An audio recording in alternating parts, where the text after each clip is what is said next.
ఈ గొడవ ఏంటి సార్?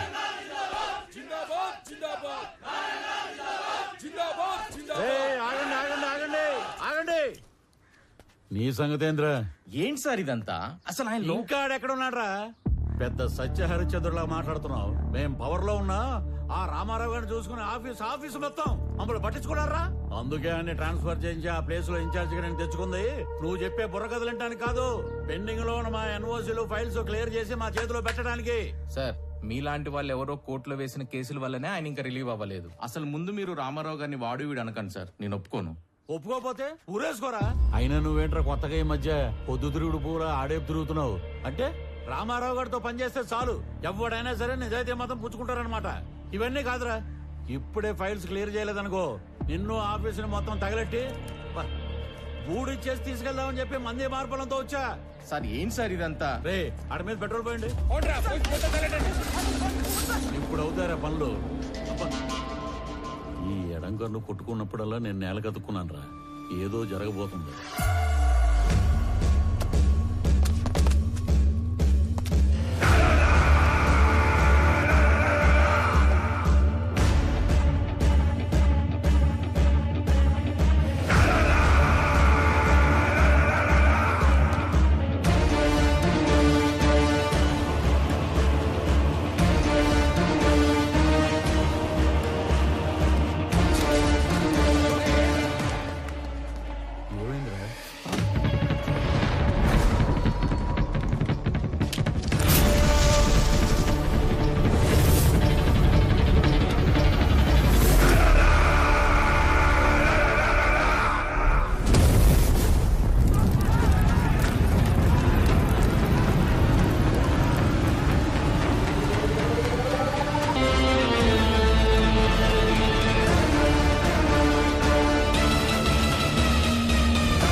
మీరు ఎవరో ఏ పార్టీయో నాకు అనవసరం.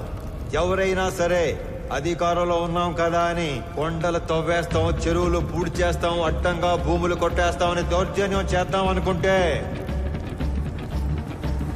Out out.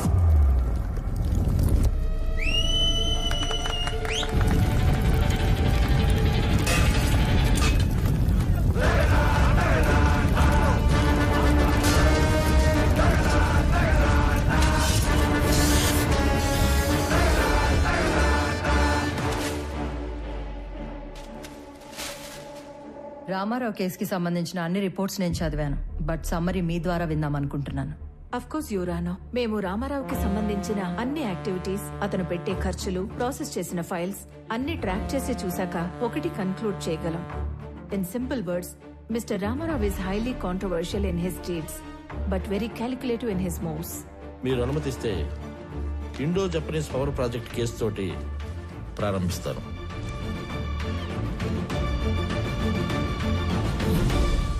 నేను కలెక్టర్గా సేవలో ఉండగానే భారత ప్రభుత్వం నిర్మించబోతున్న ఒక అణు విద్యుదుత్పత్తి కేంద్రానికి అంకురార్పణ జరపడం నాకు చాలా సంతోషంగాను కొంచెం గర్వంగాను ఉంది. మన ప్రభుత్వం చేసిన 3200 ఎకరాల భూసేకరణ ఈ విజయానికి కారణమైతే స్పెషల్ కలెక్టర్ రామారావు గారి చొరవ ఔన్నత్యం వల్లే ఇది సాధ్యమైంది అన్న సబబు.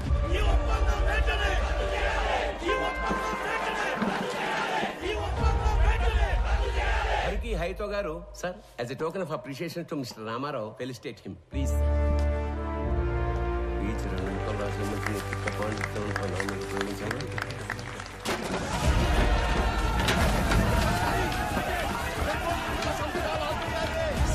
ఏమైంది? వెనక్ గేట్ నుంచి కంపెనీ వాళ్ళు లోపలికి వచ్చినట్టు రైతులకు తెలిసిపోయింది సార్. అందరూ బార్కెట్ దాటి లోపలికి వచ్చేస్తున్నారు.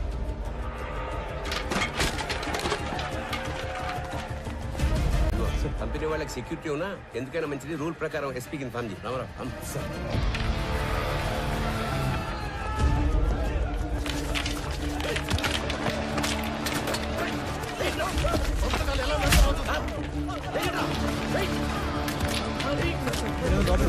లోపలికి తీసుకెళ్ళండి.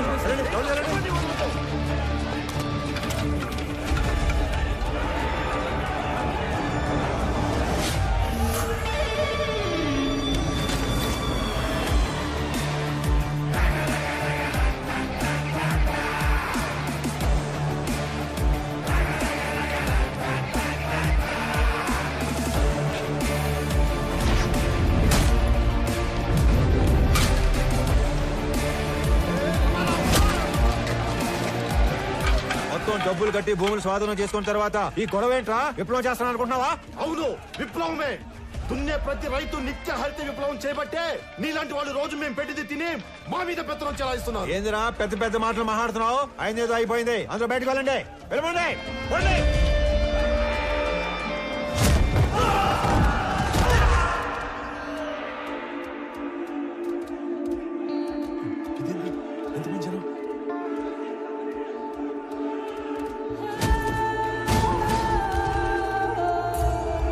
అక్కడ చూడండి, ఇది మనం ఊహించిన దానికంటే పెద్ద గందరగోళం అయ్యేలా ఉంది. వీళ్ళని మన వాళ్ళు కంట్రోల్ చేయలేకపోతున్నారు. వెంటనే ఎమ్మెల్యే గారికి చెప్తారు. పదండి పదండి.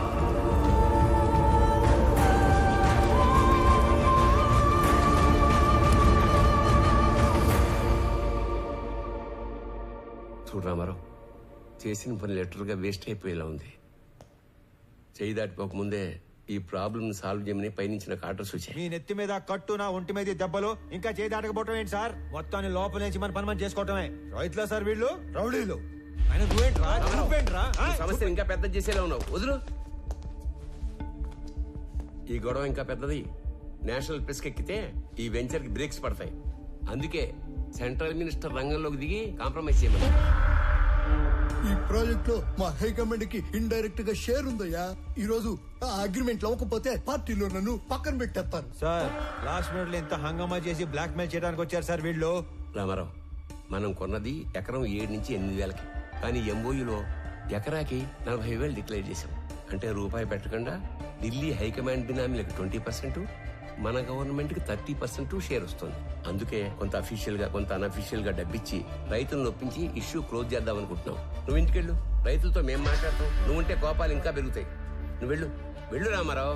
ఆ రోజు అర్ధాంతరంగా రామారావుని ఇంటికి పంపించి రైతులందరికీ ఎకరానికి 20,000కు పైగా డబ్బు కట్టి ఎంఓయూను ముగించారు. కొన్ని రోజుల తర్వాత ఎమ్మెల్యే సత్యనారాయణ గారికి రామారావు మీద అనుమానం వచ్చింది. ఎంఓయూలోని కాన్ఫిడెన్షియల్ రేట్స్ రైతులకు చెప్పి వాళ్లను రెచ్చగొట్టి రామారావే తిరుగుబాటు చేయించాడని కేసు పెట్టారు. అనుకున్న దానికన్నా ఎక్కువగా రైతులకు చెల్లించిన 7 కోట్ల రూపాయల పరిహారంలో రామారావు కమిషన్ తీసుకున్నాడని కూడా కేసు పెట్టారు.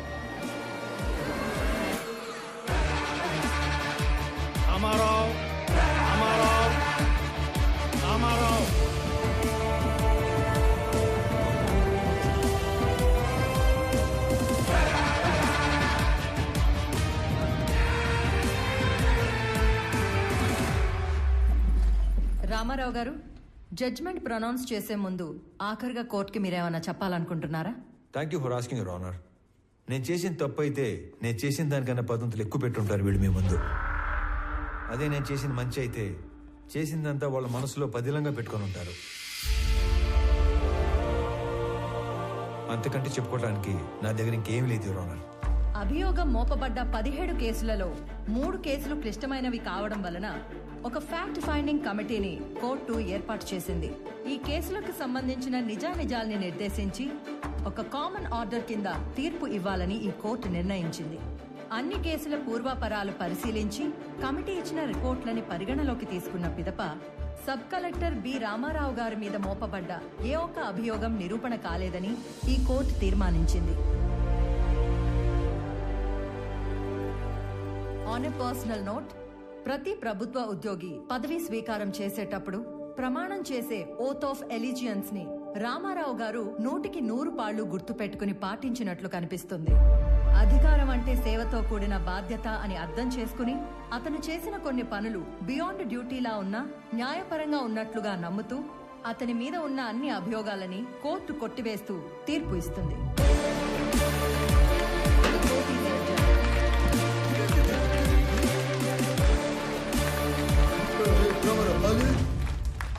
కోర్టు నుంచి తప్పించుకోగలమేమో కానీ నా నుంచి తప్పించుకోలేవు. ఎంత తోత ఆ నవ్వుకు అర్థమైందిరా. మీకెంత జరిగినా మర్చిపోతూనే ఉంటారే. అతని నవ్వుకి 4 అర్థాలుంటాయి, చేసే పనికి 10 అర్థాలుంటాయి. ఒక చాణుక్యుణ్ణి ఒక క్షత్రుణ్ణి కలిసి సమపాళ్లలో ఊహించుకోండి, అతనే రామారావు.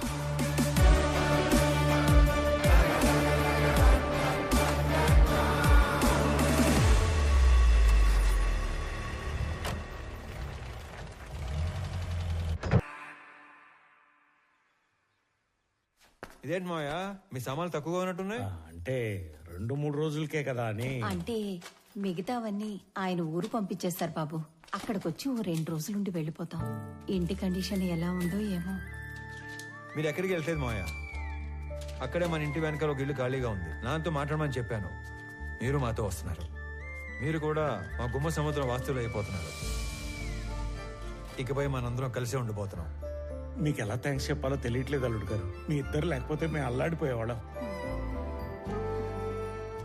రే బుడ్డడా, మీ నాన్న తాతకి మీ నాన్నమ్మకి గిఫ్ట్లు తెద్దాం పద. ఇప్పుడే వస్తాం అల్లుడు గారు, పద పద. ఏమ్మా ప్యాకింగ్ గొడవల్లో ఉన్నారా? రండి సార్, రండి కూర్చోండి. మీకు కాఫీ తీసుకొస్తాను. అలాగే కాఫీలో కాస్త విషం కూడా కలపమ్మా. మీ ఆయన ఇచ్చే ట్విస్టుల కన్నా అదే బెటర్. నువ్వు వెళ్ళి కాఫీ తీసుకుని రా, విషయం లేకుండా. రండి సార్, కూర్చోండి. రామారావు, నాకు డౌట్ ఉండేది, లేటుగా కన్ఫర్మ్ అయింది. అయితే నిజంగానే ఆ గందరగోళం, గొడవ, కొట్లాట పూర్తిగా ప్రీ ప్లాన్డ్ కదా? సార్, లోపల ఉన్న మీకు తెలిసింది ఒకటైతే బయట జరిగింది మాత్రం మరొకటి.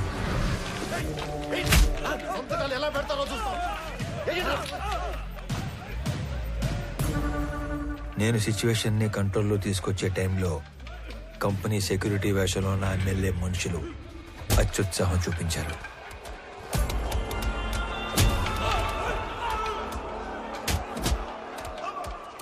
రైతుల మీద చెయ్యేస్తే చూస్తూ ఊరుకుంటానా సార్?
మన ప్రభుత్వాలు కష్టాల్లో ఉన్న మహాప్రభు ఆదుకోండి అని అడిగితే పైసా కూడా సాయం చేయం. అదే నష్టపరిహారం అయితే లక్షలు ఇస్తాం. అందుకు పని చేయడానికి లంచం తీసుకునే వాళ్ళని చూశాను, పని చేయకుండా ఉండడానికి లంచం తీసుకునే వాడిని చూశాను. కానీ జనం పనిచేసి రిస్క్ తీసుకునేవాడిని నిన్నే చూస్తున్నాను. Really I'm proud of you Ramarao. Sorry, wrong టైంలో వచ్చినట్టున్నాను. లేదమ్మా, రైట్ టైంలో వచ్చావు. ఈ ఆయన మెరుపు లాంటి వాడు, శబ్దం లేకుండా వెలుగునిచ్చే రకం. సొంత ఊరికి వెళ్ళాక కూడా అతను అలాగే మెరవనివ్వండి. మీ ఆయనకి ఇడియోపతిక్ ఇన్సోమ్నియా, అంటే చేసే పని పూర్తయ్యే వరకు నిద్ర పట్టదు. అతన్ని నిద్రపుచ్చే ప్రయత్నం చేయొద్దు. అతను మెలుగుగా ఉండడం జనానికి చాలా అవసరం. ట్రాన్స్ఫర్ ఆపలేకపోయాను, sorry. I'm going to miss a revolutionary officer.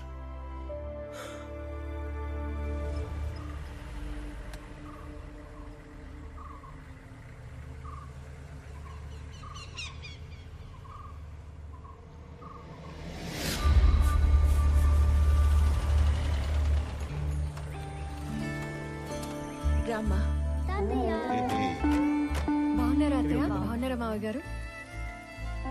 ఇరుగు దిష్టి, ఏం దొప్పించు మహాలక్ష్మి. పొరుగు దిష్టి, ఊళ్ళో వాళ్ళ దిష్టి, అందరి దిష్టి పోవాలా.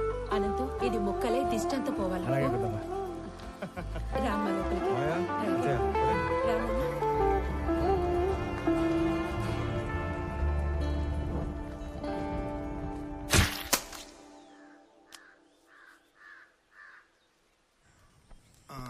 రామారావు, పిల్లప్పటి నుంచి మీ నాయన నేను సావాసగాళం. అవకాశం వచ్చింది కాబట్టి చెప్తున్నా ప్రసాదరావు, మీ ఓడికి ట్రాన్స్ఫర్ అయ్యి ఆఫీసర్ గా మనం ఊరికి రావటం వలన మన వాళ్ళకి ఎంత లాభమో తెలుసా? ఏ గమనం ఉండవయ్యా, ఛాన్స్ దొరికిందని సన్మాన సభ పట్టబాకు ఏదన్నా టీ వాడికి. అన్నా టీ. ఆనంద్ ఎట్లున్నావు? ఆ. టీ టీ గురుగారు తాగండి, హ్యాపీగా కూర్చొని. నువ్వు తక్కువా? సర్లే, అబ్బోడు పండగ అయినాక డ్యూటీలో జాయిన్ అవుతాడు. అందరికి తెలిసేట్టు నీ పేపర్లో రాయి.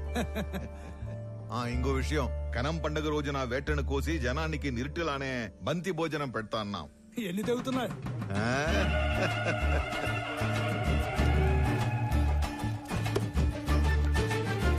రే అనంత్, దుడ్డికి నీకు అంత లంకే ఉండదబ్బా. మటన్ కొట్టు సీనా అని పిలిస్తే సలపాగా నరికేటోడే. ఇప్పుడేమి తొందరైనదా? నాకి 3 తలలు అలా కాగా నరికినానా లేదా? ఏంటమ్మా బాగున్నావా? బాగున్నానండి. చాలరాపా, ఆ చేత్తో ప్రసాదం తీసుకుని రెండో చేయి చెప్తా ఉన్నావు. ఇచ్చేయి. ఈ పెద్ద ఆయన ఎవరో బయటూరి మనిషిలా ఉన్నాడు. ప్రశాంత్ బాబు. రే అనంతు, మన వియ్యంకులు పెద్దమ్మ ఇంకా ఇంటికాడిని అరువులు చేస్తా ఉండారేమో, పోయి తొలగరా పో. వంటోళ్ళకి దుడ్లు ఇచ్చేసి ఉరకలాడతా పెద్ద ఏందిరా ఎప్పుడు డబ్బు డబ్బు.